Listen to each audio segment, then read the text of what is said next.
Next Telangana రాష్ట్ర BJP party OBC Morcha IT cell convener, అదేవిధంగా GHMC పరిధిలో గడ్డన్నారం డివిజన్ నుంచి బీజేపీ పార్టీ తరపున కార్పొరేటర్ టికెట్ ఆశిస్తున్నటువంటి వ్యక్తి లక్ష్మీదేవి గారు ఉన్నారు. వెల్కమ్ చేద్దాం. నమస్తే అండి, వెల్కమ్ టు రాజ్ న్యూస్. నమస్తే. ముందుగా మీ కుటుంబ నేపథ్యం ఏంటి అంటే ఏం చెప్తారు? వనపర్తి జిల్లాకు సంబంధించిన వ్యక్తిని, అట్లాగే నేను లెక్చరర్ని. 15 సంవత్సరాలు లెక్చరర్గా చేశాను. దాని తర్వాత లెక్చరర్ మానేసి నేను ఈ ఫీల్డ్లోకి రావడం జరిగింది. నాకు 2 పిల్లలు. మా వారు రియల్ ఎస్టేట్లో చేస్తారు. సో లెక్చరర్ తర్వాత నేను ఈ ఫీల్డ్లోకి వచ్చినాను. అంటే టీచింగ్ ఫీల్డ్ వదిలిపెట్టి మరి రాజకీయాల్లోకి రావాలన్న ఆలోచన మీకు ఎందుకు వచ్చిందంటే ఏం చెప్తారు?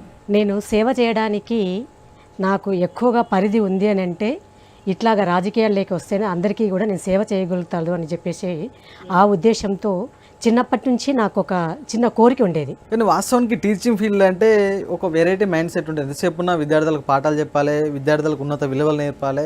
అంతే తప్ప ఈ వాస్తవానికి రాజకీయాలకు టీచింగ్ ఫీల్డ్ ఉన్న వాళ్ళు చాలా దూరంగా ఉంటారు. ఇప్పుడు రాజకీయాల్లోకి యువత రావాలి, రాజకీయాల్లోకి చదువుకున్న వాళ్ళు రావాలి అని చెప్పేసి చాలామంది కోరుకుంటున్నారు. అందులో టీచింగ్ ఫీల్డ్లో ఉన్న వాళ్ళు వస్తే తప్పేముంది? వీళ్ళ ద్వారా ఇన్స్పిరేషన్ అయ్యి జాతి బాగుపడుతుంది, మన దేశం బాగుపడుతుంది అంటే రావడంలో తప్పేమీ లేదు కదా. కానీ వాస్తవానికి ఒక మహిళగా రాజకీయాల్లోకి రావాలన్నా, రాజకీయాల్లో నిలదొక్కుకోవాలన్నా కూడా సమాజం నుంచి ఎన్నో అవమానాలు, ఎన్నో అసమతలు, ఎన్నో విధాలుగా ఫేస్ చేయాల్సి ఉంటుంది. వాస్తవానికి మీరు ఎటువంటి ఫేస్ చేస్తున్నారు సమస్యలు అంటే ఏం చెప్తారు? అంటే రాజకీయాల్లోకి వచ్చిన తర్వాత ఇవన్నీ సహజమే. ఎందుకంటే రాజకీయాల్లోకి వచ్చిన తర్వాత ఇక్కడ మహిళ పురుషుడు అనేది భేదభావం ఎక్కువగా ఉండదు. ఎందుకంటే ఆ మైండ్ సెట్ని అట్లాగా ప్రిపేర్ చేసుకొని రావాల్సింది.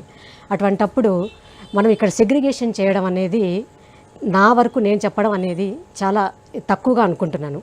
మహిళ అయితే ఆది పరాశక్తిగా మారి ఏదైనా కూడా ఫేస్ చేసుకోగలుగుతుంది అనే దానికి నిదర్శనంగా రాజకీయాల్లోకి రావడము ఇది ఒక పెద్ద ఎగ్జాంపుల్. ఒక మహిళలుగా మిమ్మల్ని రాజకీయాల్లో మీ కుటుంబం నుంచి ఏ విధమైన సపోర్ట్ ఉందని ఏం చెప్తారు?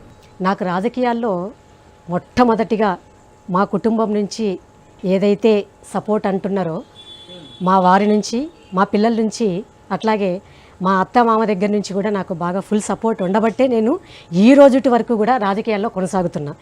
ఈ రోజుటి వరకు కూడా బయటకి అడుగు పెడుతున్నాను అని అంటే వాళ్ళ సపోర్ట్ ఉండడం వల్లే నేను బయట అడుగుపెట్టి ఏ కార్యక్రమాల్లో అయినా కూడా పాల్గొంటున్నాను. అంటే బ్యాక్లో వాళ్ళు నాకు ఉన్నారు.